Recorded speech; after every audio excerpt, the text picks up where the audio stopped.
se eu sabia que tinha alguma coisa errada, por que eu não poderia ajudar fazendo ativismo?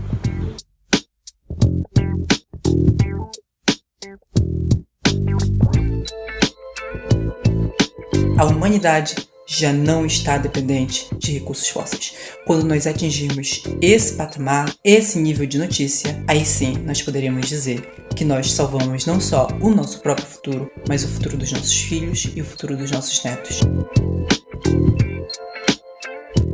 O aquecimento global, ele já causa secas extremas, desastres naturais incontroláveis, incêndios cada vez mais difíceis de controlar, migrações climáticas, e nós precisamos fazer alguma coisa agora. Eu tive uma aula na escola sobre o aquecimento global, então eu fiquei muito chocada e eu cheguei em casa e contei pro meu avô e ele me chamou para mostrar um filme que mostrava os desastres que acontecem quando a gente não cuida do meio ambiente e eu queria ajudar de qualquer forma, seja diretamente ou não.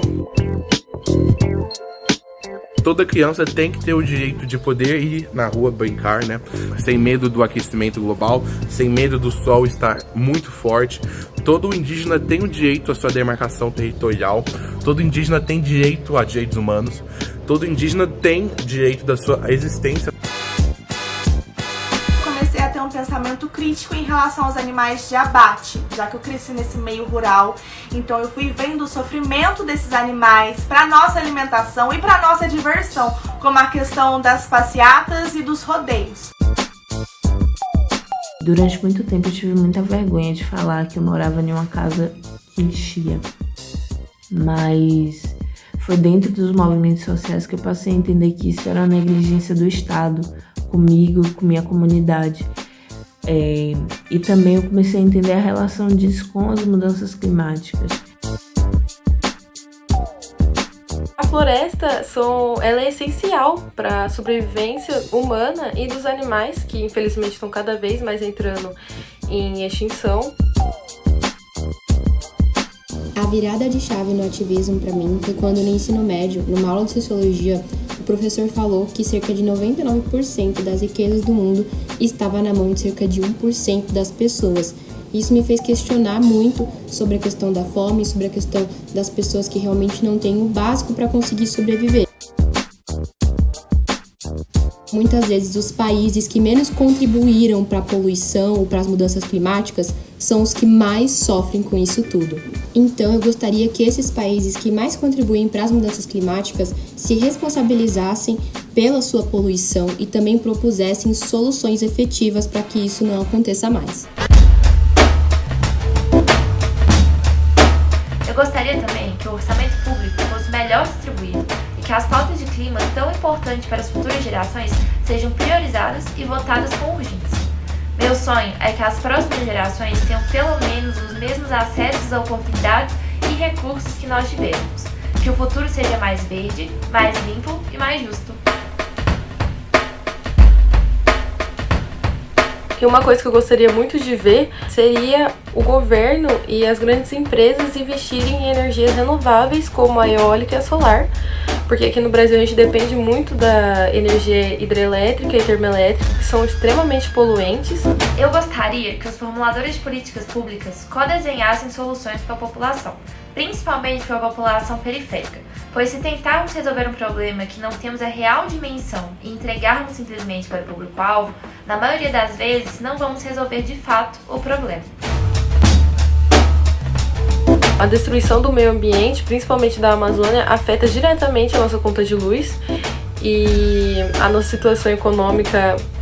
Um sonho que eu tenho seria ver logo o reflorestamento das áreas que foram desmatadas ilegalmente, tanto para a exploração da madeira, para mineração, para pasto, para gado.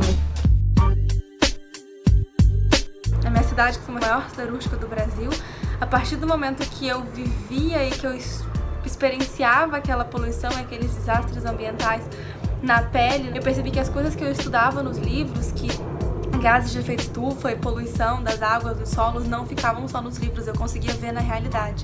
Isso foi se expandindo e eu percebi que a crise climática e o desastre ambiental, o colapso planetário já estava muito mais presente do que eu até imaginava e que eu já até experienciava. Eu comecei a mudar a minha alimentação. Comecei a pesquisar sobre veganismo, vegetarianismo, e então eu comecei a entender que não é apenas sobre a ética animal, nem só sobre a nossa saúde, é também uma questão climática, uma questão global que a gente precisa começar a agir.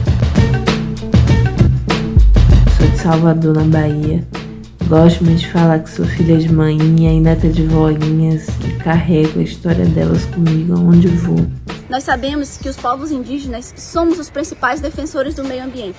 Nós sempre estivemos na luta pela preservação do nosso bioma, do nosso território, da nossa mãe terra, da fauna e da flora. Mesmo nós sermos ameaçados todos os dias pela política governamental e pelo capitalismo. Quando a gente pressiona essas pessoas que governam o sistema, a gente mostra para eles o que a população vulnerável quer e o quanto essa população está sofrendo por conta das atitudes desses grandões. Porque a maioria da nossa população, que é a população vulnerável, pobre, sofre na mão da minoria rica, que só é rica por conta da exploração dos nossos povos e dos nossos recursos durante séculos. Se eu não ajudasse, eu ia me sentir culpada, já que eu sei que tem algo de errado e eu não estou fazendo nada, sendo que eu posso fazer alguma coisa. Pretendo fazer com que pessoas reflitam como eu. Se tem algo que está destruindo com o nosso planeta, por que elas não estão fazendo nada enquanto elas podem? É simples cobrar dos governantes. É necessário que todo mundo fique atualizado do que está acontecendo. Me tornei ativista aos 12 anos, estudando sobre a importância da juventude no papel da defesa da democracia ao longo da história do Brasil. E aí, com 16 anos, eu passei a procurar movimentos que lutassem pelo um amanhã justo. Porque as empresas não estão nem aí para o nosso futuro, para o futuro dos seus, que a vida dos trabalhadores não importa. Por isso, eu me integrei aos movimentos como Fridays for Future Brasil, o Futuro e Zero Carbono, onde hoje eu sou uma das coordenadoras, que é o primeiro coletivo antifóssil jovem do Brasil. E também componho a Juventude em Articulação pelo Clima, que é o JACA Rio. Sou uma ativista climática, socioambiental e principalmente por educação climática. Fui uma das curadoras do Festival Socioambiental Live Mundi, uma das autoras do Manifesto por Educação Climática e estou há alguns anos mobilizada com o Fridays for Future e agora com a campanha SOS Amazônia Fund. Eu moro no interior de São Paulo, vivo o sonho de estudar engenharia florestal. Eu sou voluntária do Engajamundo, do Núcleo de Apoio à População Ribeirinha da Amazônia, do Global Youth Biodiversity Network e do Youth Climate Leaders.